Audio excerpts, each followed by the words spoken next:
But first, something a little bigger than what's happening in the United States, and it's hard to imagine much bigger than what's happening in America, is what is happening right now in Australia. If Donald Trump loses the presidency, then China is coming for us. China is going to come after us as an example of what happens when you displease them, about what happens when you demand accountability, when you demand the same standards that we have for every other nation. If it was the source where a global pandemic got out of control, Australia took a position, a stand that I will defend until there is no more time.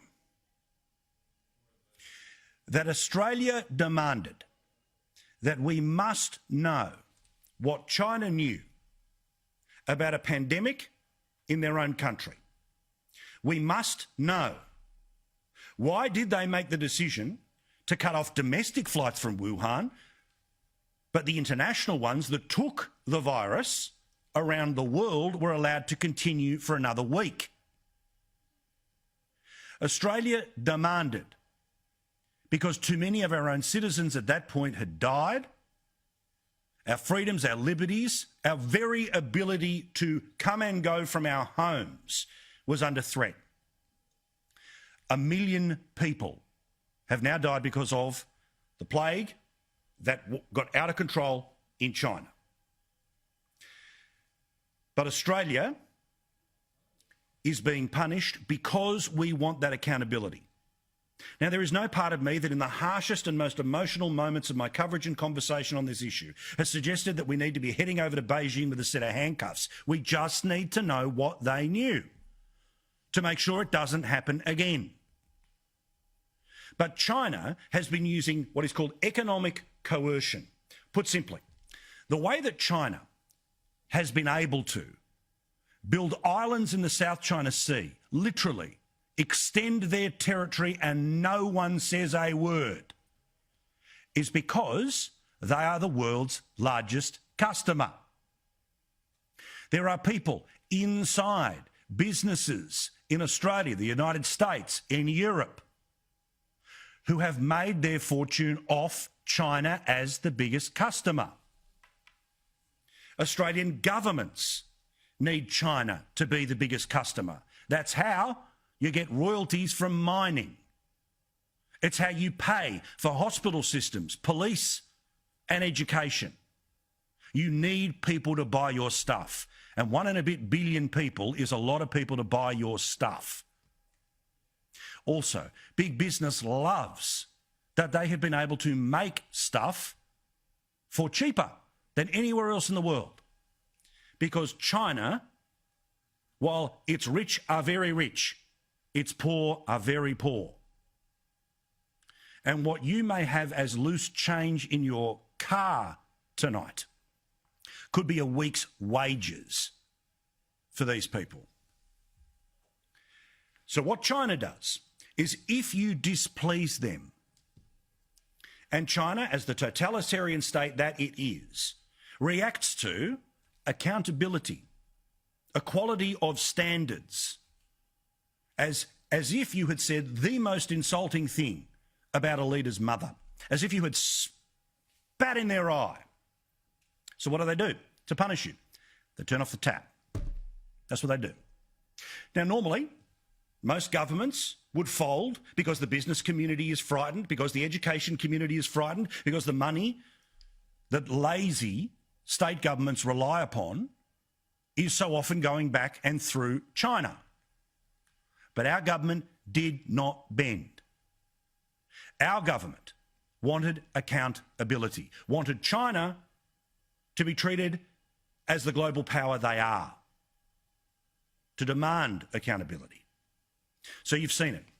It started with barley, then it was wine, and it was lobsters.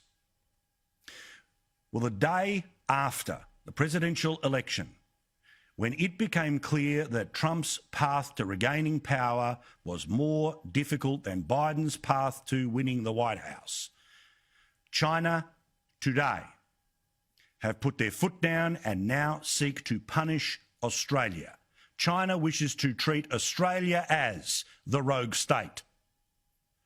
The example that they would send to Biden's America, Johnson's UK, Merkel's Germany, Macron's France. Screw with us, we screw with you. This came today via the Global Times, one of the many state-owned media propaganda units. They cannot write anything unless it gets a tick-off from the bosses. And they indicated today that the economic coercion, the punishment that Australia is about to cop is going to accelerate. They will double down on everything from minerals to meat, everything from wine to widgets. It doesn't matter. All of it will be supposedly held up at the border, potentially, because it wasn't up to this standard or that standard. But the real standard is that we wanted to hold them to a standard that we would be held to.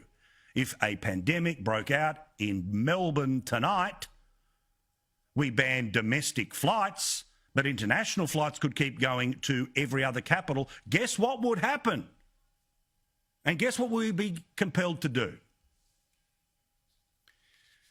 Now, this is a test. This is a test of the steel in the spine of our country. We know how many parts of our country have sold out our country, have sold out our Western values, have sold out backing our values over China's way of doing business. But thank goodness Scott Morrison is our Prime Minister, because he will not bend. Now, he understands this is complicated. This can get worse before it gets better. But to sell out Australian values means we sell out the point of what makes us different.